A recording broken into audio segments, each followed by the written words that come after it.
बदलापूर अत्याचार प्रकरणी राज्य सरकारच्या समितीचा धक्कादायक अहवाल समोर आलाय। 15 दिवसांमध्ये चिमुकल्या मुलींवर अनेक वेळा अत्याचार घडले असण्याची शक्यता त्यामध्ये वर्तवण्यात आली आहे।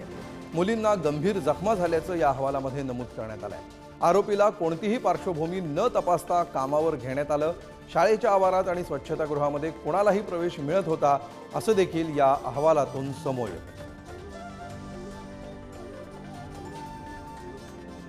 नेमकं त्या दिवशी काय घडलेलं होतं बदलापूर अत्याचार प्रकरणामध्ये याबाबतचा प्राथमिक अहवाल समितीने समोर आणलेला आहे। या सरकारच्या समितीमध्ये नेमकी काय निरीक्षणं नोंदवलेली आहेत याची माहिती आता समोर आलेली आहे आणि केवळ एकदाच नव्हे तर गेल्या 15 दिवसांमध्ये घटनेच्या मागच्या 15 दिवसांमध्ये अनेक वेळा हा प्रकार घडलेला असू शकतो असं या अहवालामध्ये म्हटलेलं आहे। आणि याविषयी अधिक माहिती घेऊया, आमचे प्रतिनिधी अजय माने सध्या आपल्या सोबत आहेत।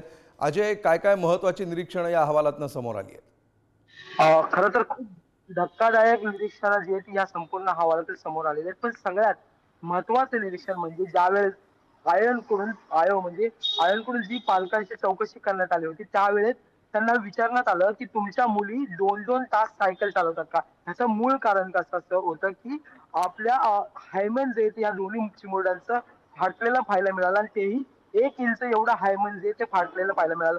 हायमन एक टिश्यू असतो ओव्हरीमध्ये, तर तो फाटला गेला आणि तो सायकल चालवल्यामुळे फाटला गेलाय का असं आयोकडून जे ते पालकांना विचारण्यात आलं। हो, त्यामुळे हे ठपका जो आहे तो ठेवण्यात आलेला आहे। त्याच्यानंतर आपण जर पाहिलं तर शाळा प्रशासनाने सुद्धा 48 तास या संपूर्ण प्रकरणाची माहिती विश्वस्तांना दिली नव्हती। त्यामुळे शाळेवर सुद्धा प्रश्नचिन्ह उपस्थित करत शाळेवर का पॉस्को गुन्हा दाखल होऊ नये असा प्रश्न सुद्धा निर्माण झालेला। त्याच्यामुळे त्याच्या पुढे जाऊन जर पाहिलं तर या संपूर्ण प्रकरणात अपयश का आलं संपूर्ण या सगळ्या गोष्टीचा उलगडा करण्यासाठी त्याच्या संदर्भात आता पुन्हा एकदा 7 दिवसांसाठी प्रश्नसंच जो आहे तो शाळेला पाठवला जाईल आणि त्याच्यात अनेक प्रश्न जे आहेत 7 दिवसात हा प्रश्नसंच पाठवला जाईल आणि त्याच्यात अनेक प्रश्न पुन्हा एकदा शाळा प्रशासनाला विचारण्यात आलेला। आपण जर पुढे जाऊन जर पाहिलं तर या सगळ्यात महत्वाचं म्हणजे की स्वच्छतागृहापासून ते कर्मचारी वर्गापर्यंत कक्षापर्यंत हे स्वच्छतागृहाचं अंतर जे आहे खूप मोठं होतं। त्या भागात सीसीटीव्ही फुटेज सुद्धा नव्हते आणि हे स्वच्छतागृह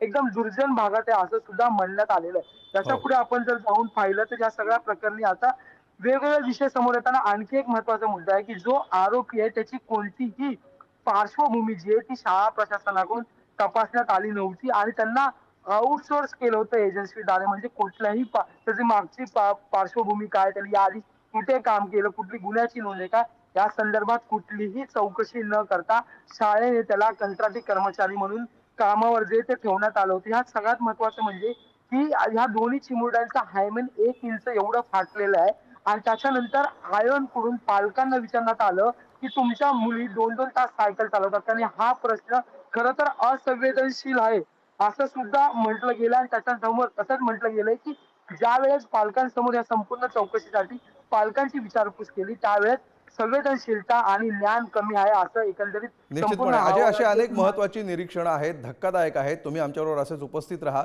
सध्या आपल्यासोबत वरिष्ठ कार्यकारी संपादक तुळशीदास भोयटे देखील फोन लाईनवरून आहेत। भोयटे सर, ज्या प्रकारे ही निरीक्षणं समोर येत आहेत यातली काही धक्कादायक आहेत, काही गोष्टी अशा आहेत की ज्या सुरुवातीला पहिल्या दिवशी हा प्रकार उघडकीला आला त्याचवेळी हे सगळे आरोप होत होते, मात्र आता अधिकृतरित्या अहवालाच्या माध्यमातून ही सगळी निरीक्षणं समोर येत आहेत। कसं पाहायचं या निरीक्षणांकडे, किती गंभीर ही सगळी निरीक्षणं म्हणायला पाहिजे? अमोल, आपण पहिल्या दिवसापासून या प्रकरणात खूपच आक्रमकतेने जातं, अनेकांना ते खटकतं सुद्धा। हो, मात्र यंत्रणा शंड आणि लेकींसाठी बंड जे आपण म्हटलं आणि बदलापुरात लोकांची जी भूमिका होती आणि जे सातत्यानं दिसतंय हा सरकारी समितीचा अहवाल आहे। हे काही आपलं कुठचं इन्व्हेस्टिगेशन नाहीये, सरकारी समितीने म्हटलंय, 2 सदस्यीय समितीनं। हो, खरं तर मनापासून खूप खूप धन्यवाद द्यायचे आहे समितीच्या दोन्ही सदस्यांना। अहो, एवढ्या छोट्या मुली 1 इंच हायमन योनीपटल जे असतं ते फाटलेलं असतं। 15 दिवसात अनेकदा त्यांच्यावर अत्याचार झाल्याचा स्पष्ट उल्लेख या अहवालात आहे। जी माहिती मिळते त्यानुसार हो, किती भयानक त्या 2 छोट्या मुलींनी भोगलं असणार हे त्यातून दिसतंय। त्यामुळे स्वाभाविकच एकीकडे बंद मागे घ्यावा लागला असतानाच दुसरीकडे लोकांचा संताप अधिकच वाढवणारा हा अहवाल आहे। या अहवालातील माहितीनुसार आता जसं सहकारी अजय माने यांनी म्हटलं की शाळेवर पॉक्सो लागणारच आहे.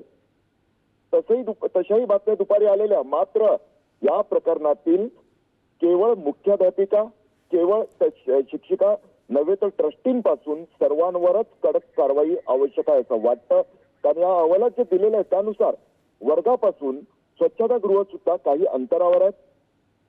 सीसीटीव्हीचं वगैरे जे काही आज नाटक दाखवण्यात आलं आपल्याला, मुद्दामून मीडियाला बोलावून सुद्धा दाखवण्यात आलं की आम्ही कशी कारवाई करतोय. मात्र हा स्वच्छता कामगार, पुरुष सफाई कामगार जेव्हा त्या मुलींना घेऊन त्या स्वच्छतागृहात जायचा आणि हे जे चाळे करायचा, तोपर्यंत कसं कुणाच्याच लक्षात यायचं नाही की पुरुष जातोय, महिला स्वच्छतागृहात जातोय, इतका वेळ का लागतोय त्याला. सर्वात धक्कादायक आणि सर्वात लाज आणावं असं म्हणजे बेजबाबदारपणा किंवा आपली तातडी वाचवण्यासाठी बदमाशी करून तथाकथित प्रतिष्ठितांनी कशा पद्धतीने या प्रकरणात रोल प्ले केलेला आहे की पालकांना सांगितलं जाणं की सायकल खूप वेळ चालवायचा का, कारण हायमन हे सायकल चालवण्यामुळे सुद्धा किंवा काही कसरतींमुळे खेळताना सुद्धा तशा प्रकारच्या काही हालचालीमुळे फाटू शकतं, नाही असं नाही. मात्र पालकांच्या मनात तसं काहीतरी बिंबवून आपलं पाप लपवण्याचा प्रयत्न शाळा प्रशासनाकडून झालाय. आणि आज या सरकारी समितीच्याच अहवालाने, वारंवार मी अमोल शब्द वापरतोय की सरकारी समितीचा अहवाल आहे, त्यामुळे जे काही आहे ते पाप आता समोर आलेलं आहे. त्या दोन मुलींना किती अमानुष अत्याचारांना तोंड द्यावं लागलं ते आता समोर दिसतंय आपल्याला. निश्चितपणे धन्यवाद तुळशीदास बोयटेजी या प्रतिक्रियेबद्दल.